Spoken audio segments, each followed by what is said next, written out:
오늘도 하나님의 말씀을 기록해 봅니다. 안녕하세요. 성경 일기장입니다. 오늘은 사도행전 2장의 이야기를 함께 걸어가 보려 합니다. 어쩌면 이 장은 성경 속에서 가장 소리가 크고 동시에 가장 조용한 위로를 건네는 장인지도 모르겠습니다. 성령이 불처럼 임했다는 말, 바람 같은 소리가 났다는 표현은 굉장히 강렬합니다. 그런데 그 장면을 조금만 가까이 들여다보면 그 안에는 놀라운 기적보다 지친 사람들을 다시 숨쉬게 하는 하나님의 마음이 담겨 있습니다. 저는 이 말씀을 처음 읽었을 때 성령의 능력에만 집중했던 것 같습니다. 얼마나 대단한 일인가, 얼마나 극적인 장면인가에만 마음이 쏠렸습니다. 그런데 세월이 흐르고 신앙의 무게를 조금씩 느끼게 되면서 이 장면이 다르게 보이기 시작했습니다. 화려한 기적 뒤에 숨겨진 하나님의 깊은 배려와 섬세한 사랑이 눈에 들어왔습니다.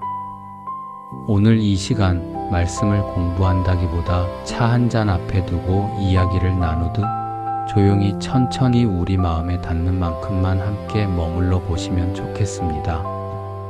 지금 마음이 무겁거나 신앙이 흔들린다 해도 괜찮습니다. 오히려 그런 마음으로 이 말씀을 들으실 때 하나님께서 더 가까이 다가오시는 경험을 하실 수 있을 것입니다. 챕터 1. 불이 내려오다. 그날 제자들은 특별한 일을 하려 모인 것이 아니었습니다. 그저 예수님이 기다리라고 하셨기에 무엇이 올지 몰라 불안했지만 흩어지지 않고 함께 머물러 있었습니다. 오순절이라는 절기는 이미 익숙한 날이었고 예루살렘은 평소처럼 분주했을 것입니다. 거리에는 각국에서 온 순례자들로 가득했고 장터에는 상인들의 목소리가 넘쳤습니다.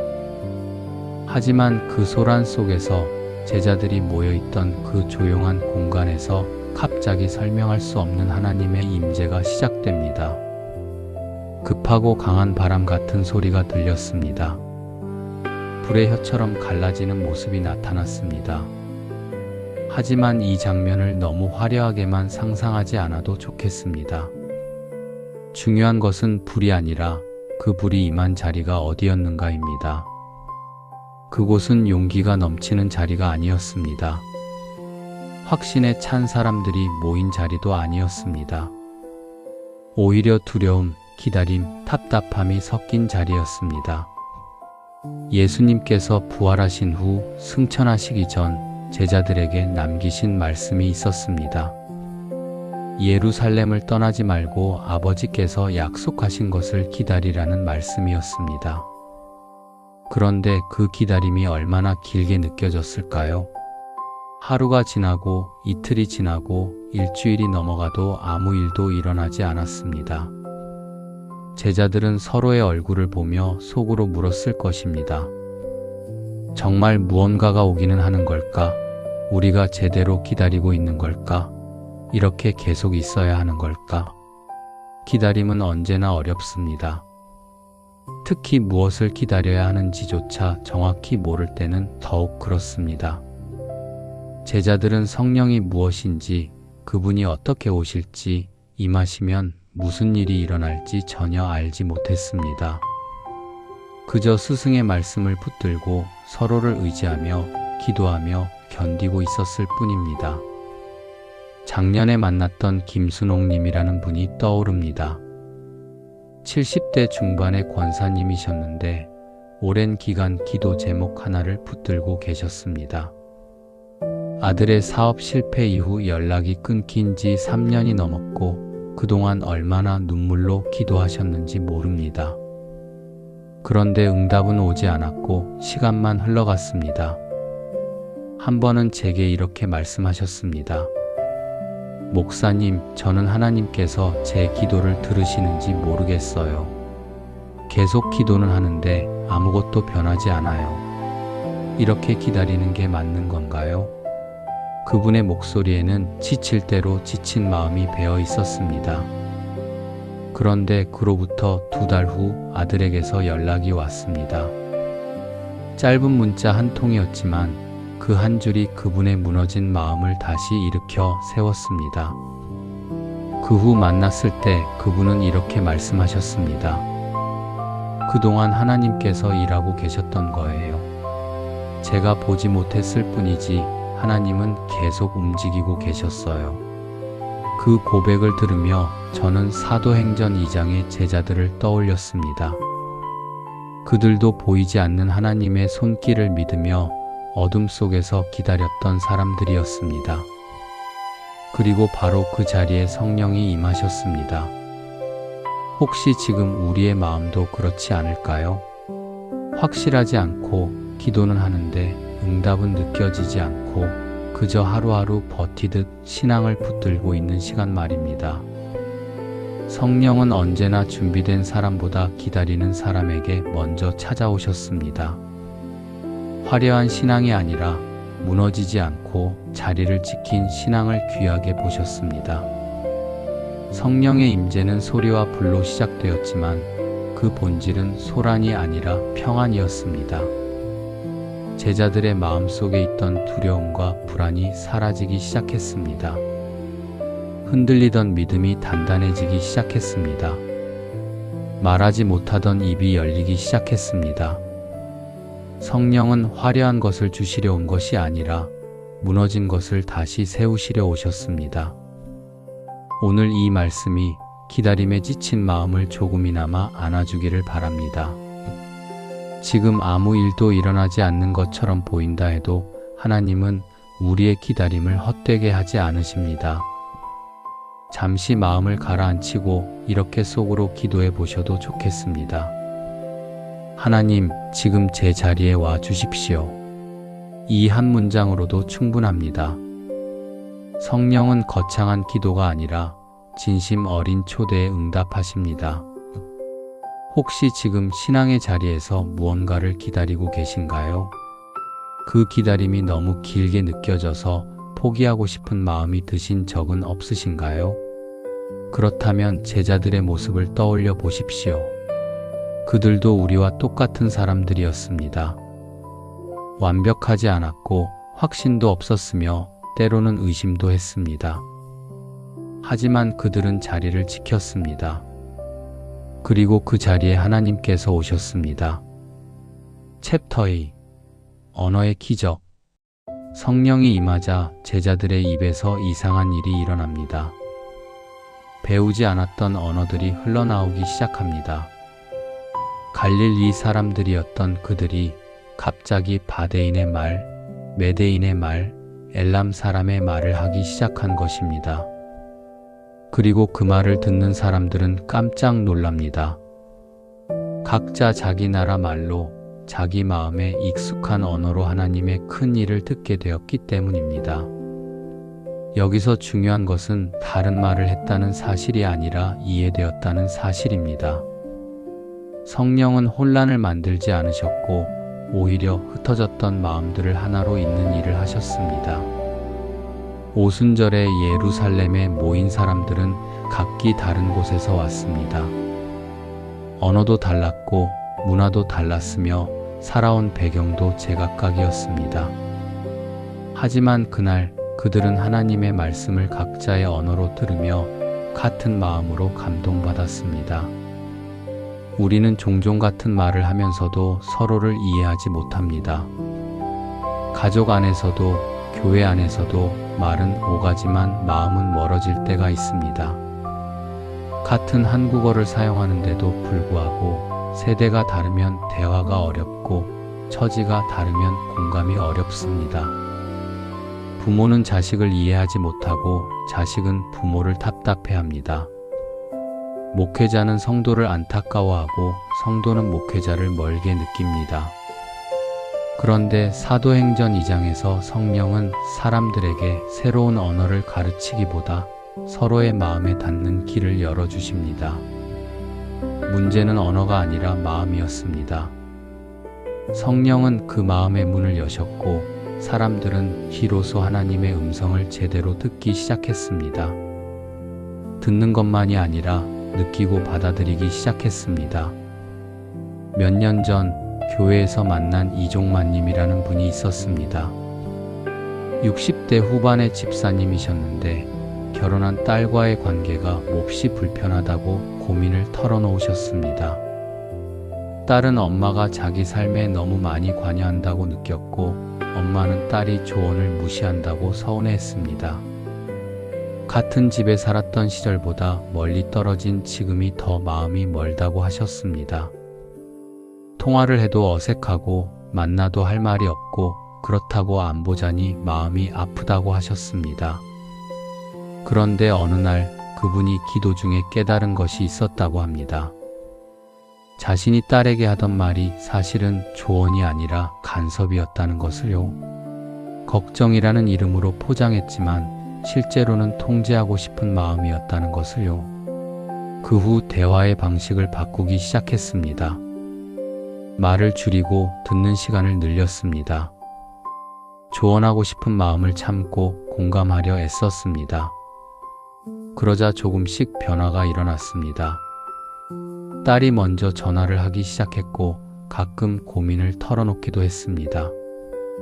언어는 바뀌지 않았지만 마음이 바뀌었습니다. 하나님은 언제나 소통을 원하셨습니다. 비난보다 이해를, 판단보다 공감을 원하셨습니다. 그리고 그 일을 성령께서 시작하셨습니다. 성령이 임하신 자리에는 이해가 시작되고 용서가 싹 트며 관계가 회복됩니다. 이것이 진짜 기적입니다. 불이 내려오고 바람이 부는 것보다 더 놀라운 기적은 닫혔던 마음의 문이 열리는 것입니다. 오순절 그날 각국에서 온 사람들은 자기 언어로 하나님의 말씀을 들었습니다.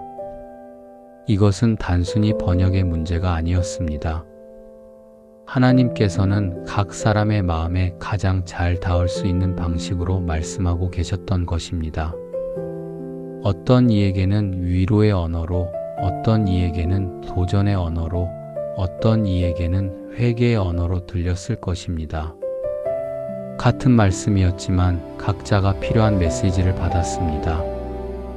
혹시 요즘 누군가와 말이 통하지 않아 마음이 무거우셨다면 이 장면을 조용히 떠올려 보셔도 좋겠습니다. 말이 아니라 마음이 먼저 닿을 수 있도록 말입니다. 내가 옳다고 생각하는 것을 설득하려 하기보다 상대방의 마음을 먼저 이해하려 애쓰는 것입니다. 하나님, 제 말보다 제 마음을 사용해 주세요. 이 한 문장만으로도 충분한 기도가 됩니다. 성령은 우리에게 말을 많이 하라고 하지 않으십니다. 대신 제대로 들으라고 하십니다. 상대방의 말 속에 담긴 아픔을, 외로움을, 갈망을 들으라고 하십니다. 그리고 그 마음에 먼저 닿으라고 하십니다. 그렇게 할 때 우리의 언어는 비로소 생명력을 얻게 됩니다. 설득이 아니라 이해가, 논쟁이 아니라 화해가 시작됩니다. 지금 누군가와의 관계에서 벽을 느끼고 계신가요? 말은 오가는데 마음은 닿지 않는 것 같아 답답하신가요? 그렇다면 성령께 이렇게 기도해 보시기 바랍니다. 하나님, 제 안에 이해의 마음을 주세요. 제 말을 앞세우지 않고 상대의 마음을 먼저 듣게 도와주세요. 성령은 이런 기도에 반드시 응답하십니다. 그리고 우리가 생각지 못한 방식으로 관계를 새롭게 하십니다. 챕터 3. 두려움의 변화. 사람들 가운데에는 이 장면을 곱지 않게 보는 이들도 있었습니다. 술에 취했다고 조롱하는 목소리도 들려옵니다. 이런 비아냥은 예상할 수 있는 반응이었습니다. 이해할 수 없는 일이 일어나면 사람들은 쉽게 판단하고 쉽게 비난합니다. 그날도 마찬가지였습니다. 성령의 역사를 보면서도 어떤 이들은 조롱으로 반응했습니다. 그리고 그때 한 사람이 앞으로 나섭니다. 바로 베드로입니다. 불과 얼마 전 베드로는 예수님을 모른다고 3번이나 부인했던 사람이었습니다. 사람들 앞에서 당당히 말할 용기조차 없던 사람이었습니다. 예수님께서 체포되시던 그날 밤 베드로는 불가에 앉아 몸을 녹이고 있었습니다. 그때 한 여종이 베드로를 알아보고 물었습니다. 당신도 예수와 함께 있지 않았느냐고. 베드로는 당황했고 두려웠으며 결국 부인했습니다. 나는 그 사람을 알지 못한다고. 한 번도 아니고 3번이나. 그 후 베드로의 마음이 어땠을지 우리는 충분히 짐작할 수 있습니다. 후회가 밀려왔을 것이고 자책이 가슴을 짓눌렀을 것입니다. 스승을 배신한 자신이 너무나 비겁하게 느껴졌을 것입니다. 그런데 이제 그는 사람들 앞에 서서 성경을 풀어 설명하고 예수 그리스도의 십자가와 부활을 담대히 전합니다. 조롱하는 사람들 앞에서도 흔들리지 않습니다. 무엇이 베드로를 이렇게 바꾸었을까요? 이 변화의 중심에는 성령이 계셨습니다. 성령은 베드로의 과거를 지우지 않으셨습니다. 대신 그 과거를 증언의 재료로 바꾸셨습니다. 베드로는 실패한 사람이었기에 실패한 사람들의 마음을 이해할 수 있었습니다. 두려움에 무너진 적이 있었기에 두려움 속에 있는 사람들에게 희망을 줄 수 있었습니다. 용서받은 경험이 있었기에 용서의 복음을 담대히 전할 수 있었습니다. 하나님은 우리의 실패를 끝으로 보지 않으십니다. 오히려 새로운 시작으로 사용하십니다. 베드로의 부인은 그의 신앙 이력서에서 지워지지 않았습니다. 하지만 그것이 그를 정의하지도 않았습니다. 대신 그것은 그가 전하는 복음의 깊이를 더해 주었고 그의 증언에 진실성을 더해 주었습니다. 제 지인 중에 박현수님이라는 분이 계십니다. 50대 중반의 목사님이신데 과거에 사업 실패로 큰 빚을 지고 신앙에서 멀어진 적이 있었습니다. 그 시절 교회도 나가지 않았고 기도도 하지 않았으며 하나님을 원망하기까지 했습니다. 몇 년이 그렇게 흘렀고 삶은 더욱 어두워져 갔습니다. 그러다 어느 날 한 집회에서 다시 하나님을 만났습니다. 그날 그분은 울면서 회개했고 다시 신앙의 자리로 돌아왔습니다. 그 후 그분은 목회의 길을 걷게 되었는데 특히 실패한 사람들, 좌절한 사람들을 섬기는 사역에 헌신하고 계십니다. 한 번은 제게 이렇게 말씀하셨습니다. 제 과거의 실패가 없었다면 지금 이 사람들을 이해할 수 없었을 거예요. 제가 무너져 봤기 때문에 무너진 사람들의 마음을 알아요. 제가 용서받았기 때문에 용서의 은혜를 전할 수 있어요. 그분의 목소리에는 확신이 담겨 있었습니다. 과거를 부끄러워하는 것이 아니라 하나님께서 그 과거마저 사용하고 계신다는 확신이었습니다. 우리도 비슷하지 않을까요? 돌이켜보면 부끄러운 순간들, 다시 떠올리고 싶지 않은 말과 선택들이 있습니다. 하지만 하나님은 그런 과거 때문에 우리를 사용하지 않으시는 분이 아니십니다. 오히려 그 자리에서 새로운 이야기를 시작하십니다. 나 같은 사람이 무슨, 이 생각이 들 때 베드로를 떠올려 보셔도 좋겠습니다. 베드로가 설교를 시작할 때 그는 자신의 과거를 언급하지 않았습니다. 하지만 그의 음성에는 경험에서 우러나온 진실이 담겨 있었습니다.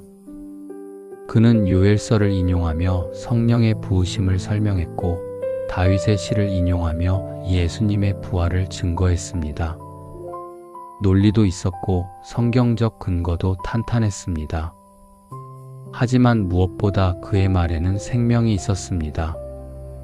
죽었던 자가 살아난 사람의 증언이었기 때문입니다. 성령은 우리를 완벽한 사람으로 만들지 않으십니다. 대신 진실한 사람으로 만드십니다. 실패를 감추지 않고 약함을 인정하며 그럼에도 불구하고 하나님의 은혜를 증거하는 사람으로 빚으십니다. 그런 증언이 사람들의 마음을 움직입니다. 완벽한 사람의 이야기가 아니라 실패했지만 회복된 사람의 이야기가 진짜 희망을 줍니다. 혹시 지금 자신의 과거 때문에 하나님께 쓰임 받을 수 없다고 생각하고 계신가요? 내가 저지른 실수가, 내가 한 잘못이 너무 커서 하나님께서 나를 사용하실 수 없을 거라고 믿고 계신가요? 그렇다면 베드로를 보십시오. 그는 예수님을 3번이나 부인한 사람이었지만 결국 초대교회의 기둥이 되었습니다. 하나님은 우리의 과거를 문제 삼지 않으십니다. 오직 지금 이 순간 우리가 하나님 앞에 서려는 마음이 있는지를 보십니다. 챕터 4. 마음이 찔리다. 베드로의 말을 들은 사람들의 반응은 예상 밖이었습니다. 논쟁도 변명도 아니었습니다. 그들은 마음이 찔렸습니다. 성경은 이 장면을 아주 간결하게 기록하고 있습니다. 그들이 이 말을 듣고 마음에 찔려라고, 이 한 문장 안에 얼마나 깊은 변화가 담겨 있는지 모릅니다. 마음이 찔린다는 것은 단순히 불편함을 느끼는 것과 다릅니다. 그것은 내가 틀렸다는 것을 깨닫는 순간입니다. 내가 알고 있다고 생각했던 것이 사실은 잘못되었다는 것을 인정하는 순간입니다. 그리고 그 깨달음은 결코 편안하지 않습니다. 자존심이 상하고 마음이 아프며 때로는 견디기 힘들 정도로 괴롭습니다. 그날 베드로의 설교를 들은 사람들 중에는 예수님을 십자가에 못 박으라고 외쳤던 사람들도 있었을 것입니다. 빌라도 앞에서 예수를 조롱하고 그분의 옷을 나눠 가졌던 사람들도 섞여 있었을 것입니다. 그들은 예수가 죄인이라고 믿었고 그분이 처형당하는 것이 마땅하다고 생각했습니다. 하지만 이제 베드로의 입을 통해 자신들이 죽인 그 예수가 하나님의 아들이었다는 사실을 듣게 됩니다. 이 진실이 그들의 마음을 찔렀습니다. 후회가 밀려왔고 죄책감이 가슴을 짓눌렀으며 두려움이 엄습했습니다. 그들은 베드로에게 이렇게 묻습니다. 우리가 어찌할까고? 이 질문은 두려움이 아니라 살고 싶다는 갈망에서 나온 말이었습니다. 돌이킬 수 없는 잘못을 저질렀다는 것을 깨달았지만 그래도 살 길이 있기를 바라는 간절함이 담긴 질문이었습니다. 신앙의 변화는 늘 편안하게 오지 않습니다. 때로는 마음이 아프고 내가 틀렸다는 사실을 마주해야 할 때도 있습니다. 그러나 그 아픔은 우리를 무너뜨리기 위한 것이 아니라 새로운 삶으로 옮기기 위한 통로입니다. 하나님은 우리를 정죄하려고 마음을 찌르시는 것이 아니라 회복시키려고 그렇게 하십니다. 저는 몇 해 전 최영미님이라는 분을 만난 적이 있습니다. 40대 후반의 집사님이셨는데 오랜 기간 시어머니와의 관계로 마음이 힘들었다고 하셨습니다. 시어머니는 며느리에게 늘 불만이 많았고 그분은 시어머니의 말 한마디 한마디에 상처를 받았습니다. 그러다 보니 미움이 쌓였고 나중에는 얼굴조차 보기 싫어졌습니다. 같은 집에 살면서도 대화를 하지 않았고 마음의 문을 단단히 닫았습니다. 그러던 어느 날 교회에서 용서에 관한 설교를 듣게 되었습니다. 목사님은 예수님께서 원수까지도 용서하라고 하셨다는 말씀을 전했습니다. 그 말씀을 듣는 순간 그분의 마음이 찔렸습니다. 시어머니를 미워하며 살았던 자신의 모습이 보였고 그것이 하나님께서 원하시는 삶이 아니라는 것을 깨달았습니다. 설교가 끝난 후 그분은 한참을 울었습니다. 억울함이 아니라 자신의 잘못을 깨달은 눈물이었습니다. 그 후 그분은 조금씩 마음을 바꾸기 시작했습니다. 시어머니에게 먼저 말을 건네고 작은 것부터 배려하려 애썼습니다. 처음에는 어색했고 때로는 다시 화가 치밀기도 했습니다.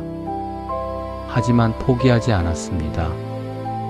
그리고 시간이 지나면서 조금씩 관계가 풀리기 시작했습니다. 완전히 좋아진 것은 아니었지만 적어도 미움은 사라졌습니다. 그분은 이렇게 말씀하셨습니다. 마음이 찔렸던 그 순간이 너무 아팠어요.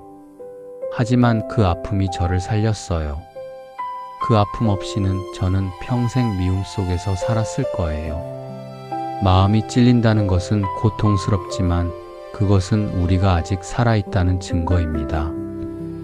성령께서 우리의 양심을 만지고 계시다는 증거입니다. 마음이 완전히 굳어버린 사람은 찔려도 아프지 않습니다. 하지만 아직 회복될 가능성이 있는 사람은 찔리면 아픕니다. 그리고 그 아픔이 변화의 시작이 됩니다. 베드로는 마음이 찔린 사람들에게 이렇게 답합니다. 회개하고 세례를 받으라고, 그리고 죄사함을 받고 성령을 선물로 받으라고 말합니다. 회개는 단순히 잘못을 인정하는 것이 아니라 방향을 바꾸는 것입니다. 지금까지 가던 길이 잘못되었다는 것을 깨닫고 돌아서는 것입니다. 그리고 새로운 길로 들어서는 것입니다. 혹시 요즘 말씀을 들을 때 마음이 불편해지는 부분이 있다면 그것을 너무 빨리 밀어내지 않으셔도 괜찮습니다. 그 자리가 하나님께서 새 일을 시작하시는 자리일 수 있기 때문입니다. 찔린 마음을 외면하지 마십시오. 대신 그 아픔을 하나님 앞에 가져가십시오. 잠시 이렇게 기도해 보셔도 좋겠습니다. 하나님, 제 마음을 피하지 않게 도와주세요. 제가 바뀌어야 할 부분을 보게 하시고 용기를 주세요. 사도행전 2장의 사람들은 마음이 찔린 후 회개했고 새로운 삶을 시작했습니다. 그들의 과거는 지워지지 않았지만 용서받았습니다. 그리고 그들은 새로운 사람으로 살아가기 시작했습니다. 우리에게도 같은 기회가 주어져 있습니다. 마음이 찔리는 순간을 변명하며 넘어가지 마십시오. 그 순간이 바로 하나님께서 우리를 만지시는 순간입니다. 챕터 5. 사람이 교회다. 그날 이후 사람들의 삶은 조금씩 달라지기 시작합니다. 그들은 말씀을 배우고 함께 기도하고 서로의 삶을 나누기 시작합니다. 성경은 이 장면을 이렇게 기록합니다. 그들이 사도의 가르침을 받아 서로 교제하고 떡을 떼며 오로지 기도하기를 힘쓰니라. 이 간단한 문장 안에 초대교회의 본질이 모두 담겨 있습니다. 교회는 아직 건물이 아니었습니다. 화려한 예배당도 정교한 프로그램도 없었습니다. 그저 사람들이 모여 함께 웃고 함께 울며 하루하루를 믿음으로 살아갔을 뿐입니다. 그들은 집에서 집으로 다니며 떡을 떼었고 성전에 모여 기도했으며 필요한 것이 있으면 서로 나누었습니다. 가진 것을 팔아 가난한 사람들에게 나눠 주었고 기쁨과 순전한 마음으로 함께 음식을 먹었습니다. 사도행전 2장은 교회를 장소로 설명하지 않습니다. 교회를 사람들의 삶으로 보여줍니다. 혼자서는 버거운 신앙을 함께 나누며 견뎌가는 모습, 완벽하지 않지만 진심으로 연결된 공동체의 모습을 보여줍니다. 이것이 진짜 교회입니다. 건물의 크기나 프로그램의 화려함이 아니라 사람과 사람 사이에 흐르는 진심이 교회를 만듭니다. 요즘 교회는 점점 커지고 있습니다. 건물도 크고 시설도 좋으며 프로그램도 다양합니다. 물론 이런 것들이 나쁜 것은 아닙니다. 하지만 때로는 이런 것들이 본질을 가릴 때가 있습니다. 교회가 건물이 되고 신앙이 프로그램이 되며 교제가 형식이 될 때가 있습니다. 그럴 때마다 우리는 사도행전 2장으로 돌아가야 합니다. 초대교회의 단순함, 그 진솔함으로 돌아가야 합니다. 저는 얼마 전 권순애님이라는 분의 이야기를 들었습니다. 70대 초반의 권사님이신데 남편을 먼저 보내신 후 혼자 살고 계셨습니다. 자녀들은 모두 멀리 살고 있었고 외로움이 밀려올 때가 많았습니다. 그러던 중 같은 교회 집사님 두 분이 정기적으로 방문하기 시작했습니다. 특별한 일이 있어서가 아니라 그냥 차 한 잔 마시며 이야기를 나누기 위해서였습니다. 처음에는 부담스러워 하셨지만 시간이 지나면서 그 시간이 기다려지기 시작했습니다. 함께 기도하고 찬송을 부르고 일상의 소소한 이야기를 나누는 시간이 큰 위로가 되었습니다. 한 번은 그분이 제게 이렇게 말씀하셨습니다. 교회가 뭔지 이제야 알 것 같아요. 교회는 건물이 아니라 사람이에요. 저를 찾아와 주는 그 집사님들이 제게는 교회예요. 그분들이 오시면 하나님이 저를 잊지 않으셨다는 걸 느껴요. 초대교회 성도들도 그렇게 살았습니다. 서로의 집을 방문하고 필요를 채워주고 기쁨과 슬픔을 함께 했습니다. 그들에게 신앙은 일주일에 한 번 예배당에 가는 것이 아니라 매일의 삶 속에서 서로를 돌보는 것이었습니다. 그리고 그 삶을 통해 사람들은 하나님의 사랑을 경험했습니다. 성경은 초대교회 성도들이 백성에게 칭송을 받았다고 기록합니다. 그들의 삶이 주변 사람들에게 감동을 주었기 때문입니다. 그들은 말로만 사랑을 이야기하지 않았습니다. 실제로 사랑을 실천했습니다.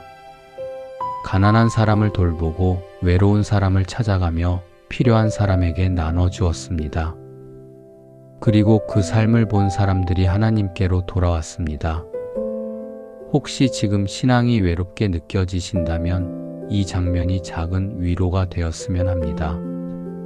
하나님은 우리를 혼자 두지 않으셨습니다. 교회라는 공동체를 주셔서 함께 걷도록 하셨습니다. 완벽한 사람들의 모임이 아니라 서로의 연약함을 이해하고 지탱해주는 사람들의 모임이 교회입니다. 교회는 사람입니다. 그리고 그 사람 안에 하나님의 숨결이 머뭅니다. 우리가 서로를 사랑할 때 그곳에 하나님이 계십니다. 우리가 서로의 짐을 나눠질 때 그곳에 교회가 있습니다. 건물이 없어도 프로그램이 없어도 진심으로 연결된 사람들이 있다면 그곳이 교회입니다. 사도행전 2장의 마지막 구절은 이렇게 끝납니다. 주께서 구원받는 사람을 날마다 더하게 하시니라. 초대교회가 성장한 이유는 마케팅이나 전략 때문이 아니었습니다. 그들의 삶이 복음이었기 때문입니다. 그들이 서로 사랑하는 모습을 본 사람들이 자신들도 그 공동체에 속하고 싶어 했습니다.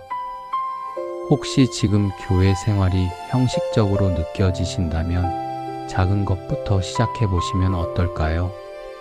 옆자리에 앉은 분과 진심 어린 대화를 나눠보는 것, 누군가의 이름을 불러주고 안부를 물어보는 것, 작은 필요를 채워주는 것. 이런 작은 실천들이 모여서 진짜 교회가 만들어집니다. 교회는 완벽한 사람들의 모임이 아닙니다. 오히려 상처받은 사람들이 모여 서로의 상처를 감싸주는 곳입니다. 실패한 사람들이 모여 서로를 다시 일으켜 세우는 곳입니다. 외로운 사람들이 모여 함께라면 견딜 수 있다는 것을 배우는 곳입니다. 그리고 그 모든 것의 중심에 하나님의 사랑이 있습니다. 사도행전 2장은 성령의 능력을 자랑하는 이야기가 아니라 지친 사람들을 다시 살게 하신 하나님의 이야기입니다. 기다리는 자리에서 말이 통하지 않던 관계 속에서 실패한 사람의 삶에서 찔린 마음의 통증 속에서 그리고 함께 살아가는 공동체 안에서 하나님은 지금도 일하고 계십니다. 오늘 우리가 함께 나눈 이야기가 누군가에게는 위로가 되었기를 바랍니다. 지금 기다림의 시간을 지나고 계신 분께는 하나님께서 그 기다림을 헛되게 하지 않으신다는 것을 기억하셨으면 합니다. 관계에서 어려움을 겪고 계신 분께는 성령께서 이해의 마음을 주실 것을 믿으시기 바랍니다.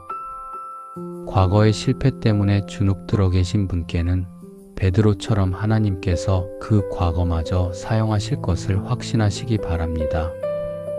마음이 찔려 괴로우신 분께는 그 아픔이 새로운 삶으로 가는 통로임을 알아주셨으면 합니다. 그리고 신앙이 외롭게 느껴지시는 분께는 교회는 건물이 아니라 사람이며 우리는 결코 혼자가 아니라는 것을 기억해 주셨으면 합니다. 사도행전 2장의 이야기는 과거의 이야기가 아닙니다. 지금도 계속되고 있는 이야기입니다.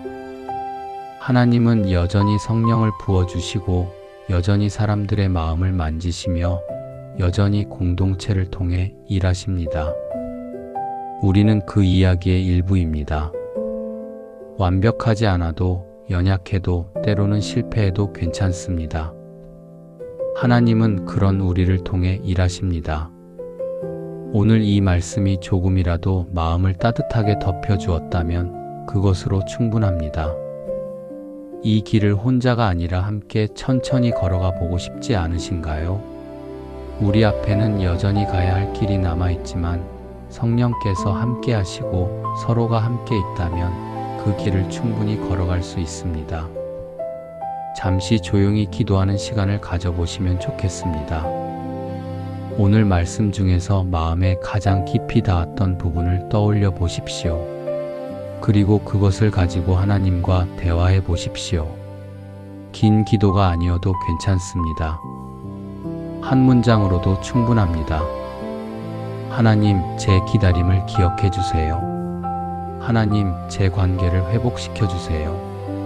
하나님, 저를 다시 사용해 주세요. 하나님, 제 마음을 치유해 주세요. 하나님, 저와 함께 해주세요. 이런 간단한 기도 하나가 우리의 삶을 바꾸기 시작합니다. 성령은 우리의 진심에 응답하십니다.